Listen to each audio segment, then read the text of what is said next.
Good evening. The advertised title was a typo, maybe a reflection of,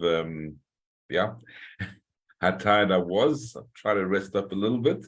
Though I must say that in my career, I have come across very interfering sons-in-law as well, but I don't think that was, Jetro's problem. We don't know who his father-in-law was actually, but we know who his son-in-law was. And we know about their re-encounter as described in this week's parsha. So background is that Moshe spent many years in Midian. He left Egypt.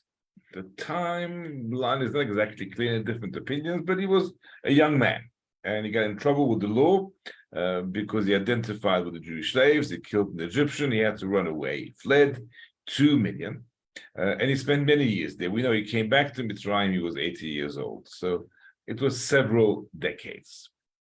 By then he is married, he's got children, and he's going back to Mitzrayim.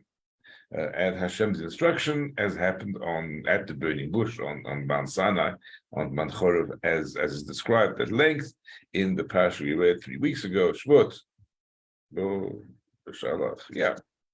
3 weeks ago, 4 weeks ago. So there, he's going back to Egypt. He arrives in Egypt, and as Hashem had told him, he's met at the border by his brother, who has also had a prophetic message. Otherwise, he wouldn't just be hanging out on the road to Midian, to say, your brother is coming, and you guys have got a joint mission, and that is to take the Jews out of Mitzrayim, to confront Pharaoh, etc. And so he's waiting for Moshe. To his surprise, it isn't Moshe who arrives, but an entire family, Moshe's wife plus the 2 sons. And as the Medrash relates to us, Aaron says, wait a second, we've got enough Jews in trouble in Mitzrayim. We're sorry about all those who are in captivity there already. You've got a mission. They don't. Send them back. And though they go back, and they miss out on the entire experience of Moshe, Pharaoh, the plagues, the slavery getting worse and then better, etc.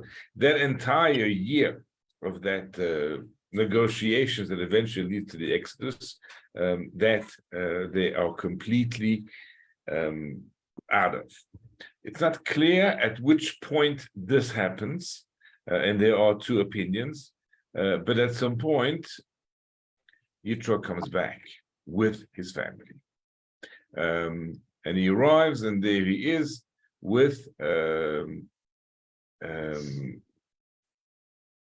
Moshe's wife and his 2 sons, and they return to the mountain of God, that is Mount Sinai. Whether it happened just before the revelation or whether it happened after is not clear. And a message is sent, I am there, I'm coming with you, your wife, your 2 sons, and family is reunited. So this happens either right after the Mount Sinai experience or immediately before. But there's Jethro, and he's come back. He doesn't eventually remain with the Jewish people, but he came. He was hugely taken in by the stories he had heard, the miracles, wanted to come and see for himself what was going on with the Jewish people. So there he is with them. Another day passes, and the trouble begins.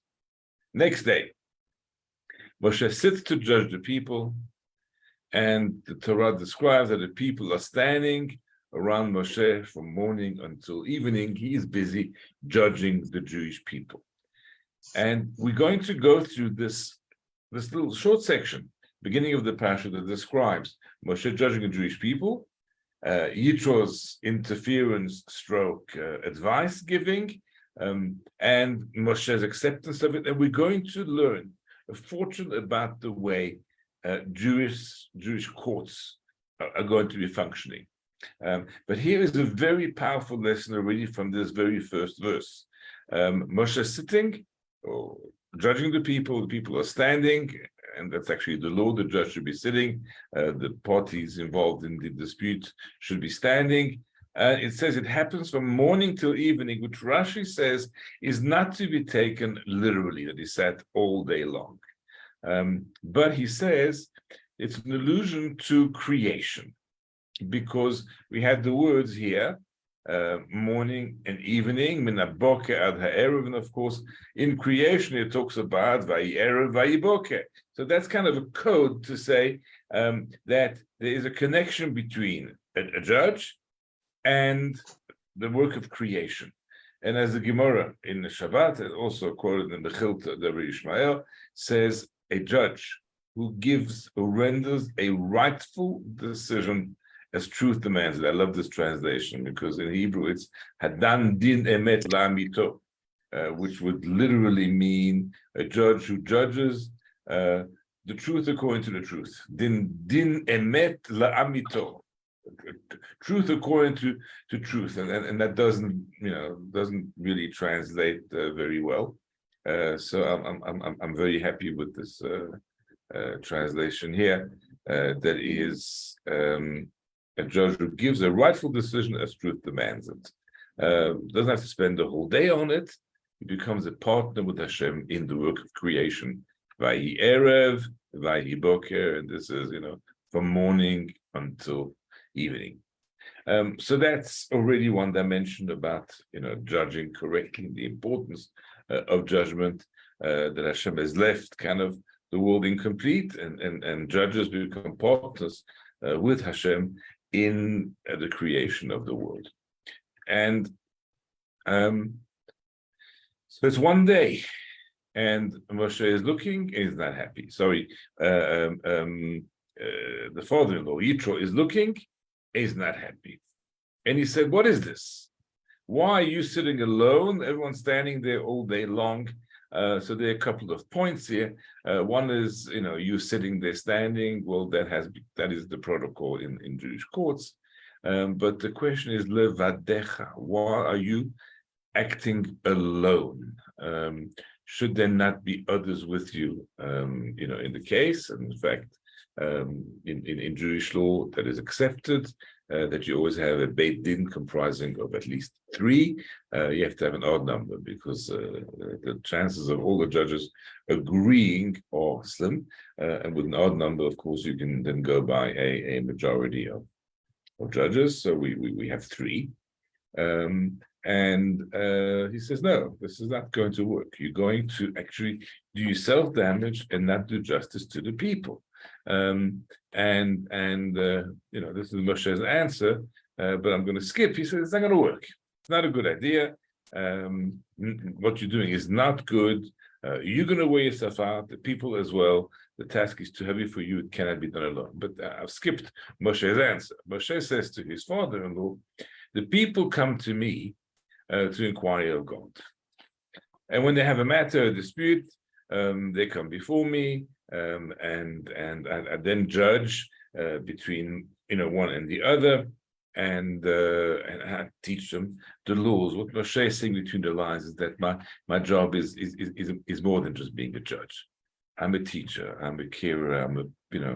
I've got pastoral care. Well, just speak to any rabbi about the duties that are involved and how those are all being juggled. And Moshe is the rabbi, the rabbi's rabbi, and he's got to be the pastoral carer. He's got to be the judge. He's got to be everything to the people. And he's saying there are many of the duties that nobody else but me can do. And therefore, this is what I am doing. I'd like to stop here at the wording that Moshe uses. Kirem davar ba elai. When they have a matter, so literally this would mean he comes to me, in the singular. And of course, that doesn't fit in at all with Jewish law, where a judge may never hear one party before the other, where a judge has to listen to, let me go back to the text, where a judge has to, here we go. What happens is, Kilem davar ba elai. Where are we? Here we go.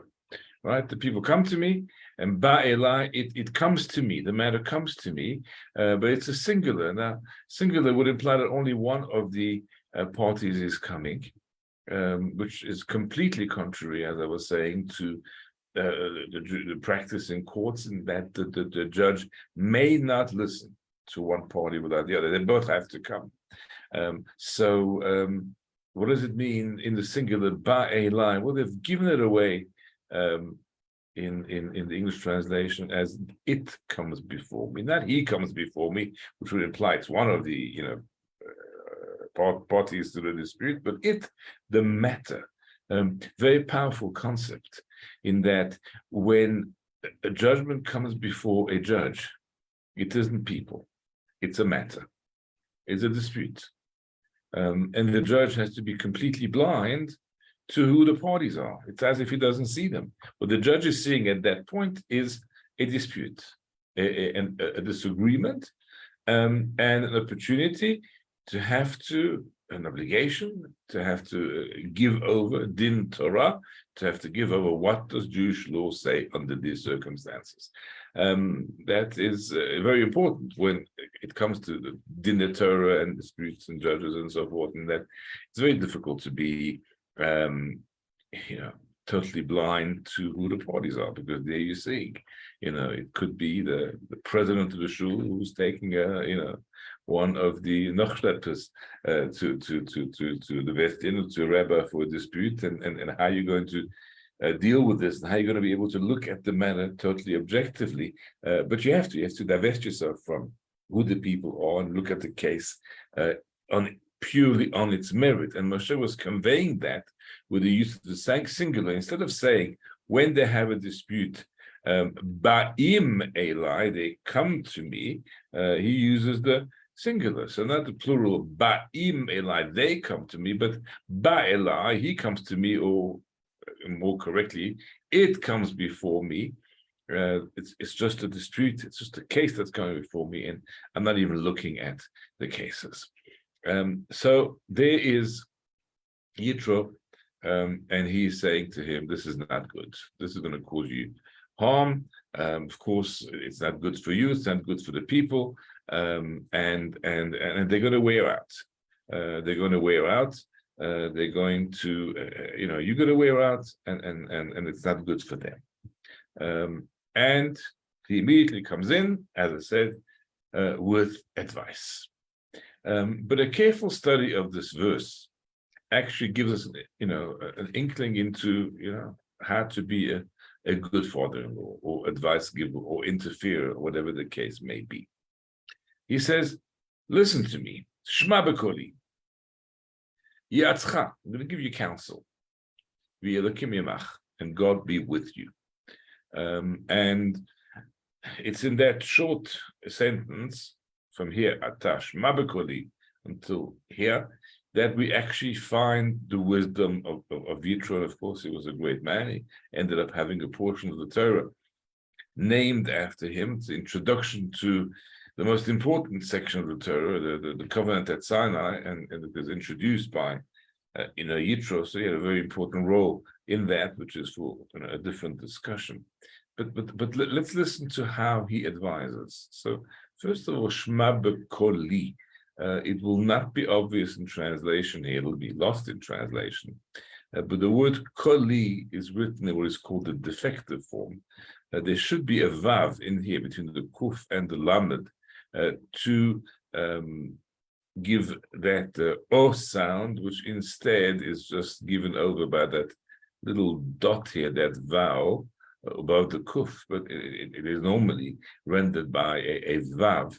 And so the defective is actually a way of diminishing a word. And it expresses here the humility with which Jethro is giving this advice. When he says, listen to my voice, he approaches it with humility. If you want your opinion to be heard, don't denigrate your own opinion. Don't you know, don't you know, come in there saying, I don't know if what I'm about to say is worth saying, but come in and suggest, come in and introduce your suggestions, your interference with perhaps, I think maybe, etc. But you got to do this, you're doing it all wrong. That we all know is not very effective. So that defective vav in the word koli gives away the humility with which Moshe approaches this. Then he talks about I'm going to give you advice. I'm going to give you the Yiddish word etza comes from this word to give you counsel. I'm going to give you advice. I'm not telling you what to do. I'm going to give you advice. And then you decide. It's advice. It's not, this is how you got to do it. And then he says, mine isn't the final word. May God be with you. You make a decision. The final decision is yours. Consult others. Consult Hashem. Make sure He's with you on the plan. I can only give you advice. And so we can, from Yetro's approach to advice giving, to interference, learn many lessons in how we would go about trying to influence people and actually get them to listen to what we have to say. What Moshe is saying is, what Yetro is saying has got a lot of value. In fact, Moshe is going to listen to his advice. He's going to listen to his advice. But before that, here's the advice. What does he say? Appoint assistants, capable individuals, God-fearing ones, trustworthy ones who spurn ill-gotten gain. Interesting, because in the Hebrew text it doesn't say ill-gotten gain, it just says money. Make them as chiefs of thousands, hundreds, fifties, and tens, and so they're going to assist you, and they're going to help you to carry out justice. They're going to make it easier for you to lead the people, and so big matters are being brought to you.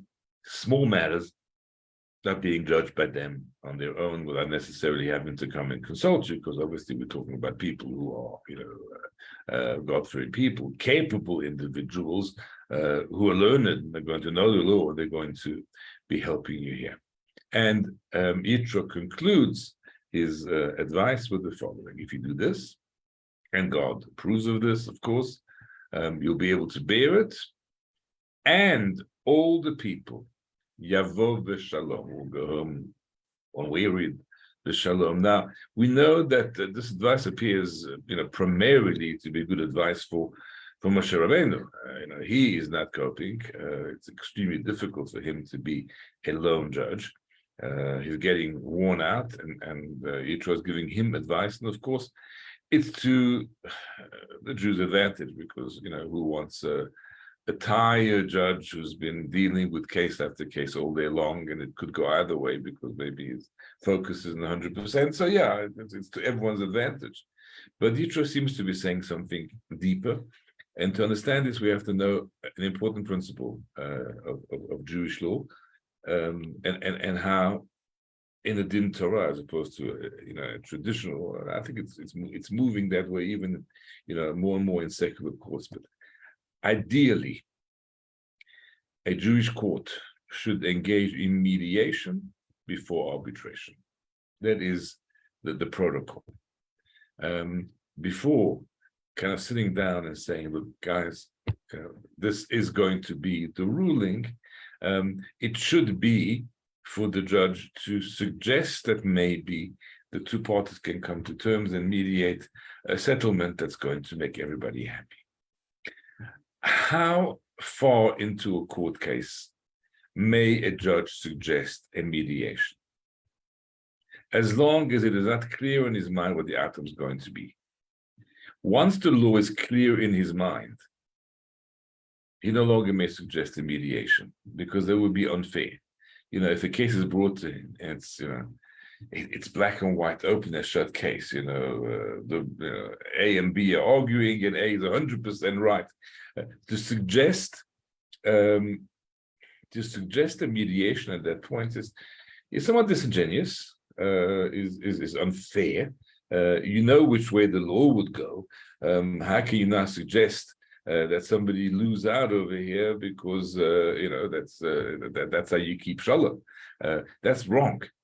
So the law says, read through Sanhedrin, the initial pages of the Talmud, in Shulchan Aruch, and you find that a judge should do what's called bitzua, or a mediation, before he goes into ruling, into the arbitration mode. But he may do that so long as the law is not clear in his mind. Now I ask you, can Moshe do this? And like, how long does it take Moshe, to go from 0 to 120 in a court case? They sit down, and this is the man who, he wrote the book. Please. He spent 40 days and 40 nights learning the laws with the intricacies from the master above. As the cases come before him, it's like, and instantly Moshe can see which way this is going to go.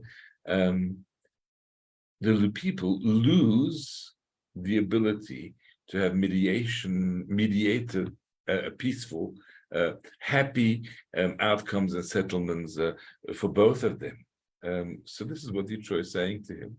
If you're the sole judge, people are going to come, and Moshe is actually referred to, whereas Aaron was called the pursuer of peace and the master of compromise. They talk about Moshe as being Sinai, as in the law is the law, or Ker Harim, uproot. You got to go straight, and this is the way. There's a mountain in the way. You got to pull the mountain out and carry on. That's kind of how Moshe style of rule is described. So they did very well as a pair, because there was a synthesized approach, and the advantages of both of their characteristics came out. But Moshe, on his own as a judge, is going to deprive the people of the opportunity of these mediated settlements that usually are more powerful in the area of shalom, because they bring about that peace. So this is what he's saying. If you do this, and Hashem approves of this plan, then the people will go home b'shalom. Cases will come, they'll be able to be adjudicated by judges who cannot see the law as the moment that the situation is presented before them, unlike Moshe, and therefore there'll be far more peace and happiness reigning in the community, as opposed to, normally both parties go out unhappy. With the mediation, you're able to get people to come out with more happiness and more shalom and more peace. So we're going to go to the next slide to find out whether Jethro was successful with his suggestion or not. Well, I think most of us know the answer. He was very successful. I'd say almost completely successful, except for one dimension, which we're going to get to in a moment. But yes, Moshe heeded his father-in-law's advice and did as he had said. He chooses capable individuals out of Israel and appoints them as heads of the people, chiefs of thousands, hundreds, fifties, and tens. And they're going to be his assistants, and they're going to be ruling with him. They're going to rule all the time. But now, look at the text carefully. Hadavar hakashe yivun el Moshe. Difficult matters they bring to Moshe. But minor matters, that is, matters that aren't as difficult, they would decide themselves. Now, is that the advice he gave him? Nope. Let's just scroll back quickly and see what Jethro said. He said, no. Major dispute called Davar Gadol, they bring to you, Davar Katan Yishbu to him. So there's a bit of a difference. As far as Moshe is concerned, I think as far as Jethro is concerned, and many courts take that approach. that the lower courts can deal with smaller amounts. So if you have a dispute that is less than, I don't know what the threshold is now, 20,000 Rand, go to the small claims court and and have somebody decide very quickly what the outcome is going to be. But once you get to a certain larger amount, then you've got to go to a higher court, and you've got courts that deal with serious economic crimes and so forth. So you get tiers that are built on not the severity of the case, well, the severity of the case in terms of how much money is involved. So if it's a small matter, it would appear that you can have, a court that doesn't really give as much due diligence and attention and time, where it's in that session, and you go into the small claims court, and they give you about 5 minutes in front of the magistrate who's going to make a decision one way or the other very, very quickly, because they're small matters, and we got to just keep on moving on the roll. If it's a lot of money, then really we got to be very careful. No, says Moshe, that's not how courts are going to function. And there's a principle of din pruta kedin mea. The pruta is the little copper coin, so the cent, the penny. In South Africa, the 10-cent piece. So that's trivial money. The law, as far as a small amount of money, is the same law as when it comes to major disputes. And so Moshe says to him, where is this? Moshe says to him,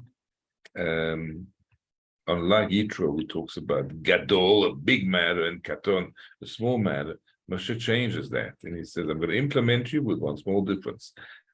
If it is a difficult matter, an intricate matter, then they'll be expected to bring it to the highest authority. If we're talking about smaller matters, as in less difficult matters, then we're going to leave that for the lower courts to decide. That's a principle in Jewish law, that we never differentiate between the rand value, dollar value, pound value, euro value, of shekel value of a case. That probably far more din Torah is happening in shekels than any of the aforementioned currencies, and it's not relevant how much the case is.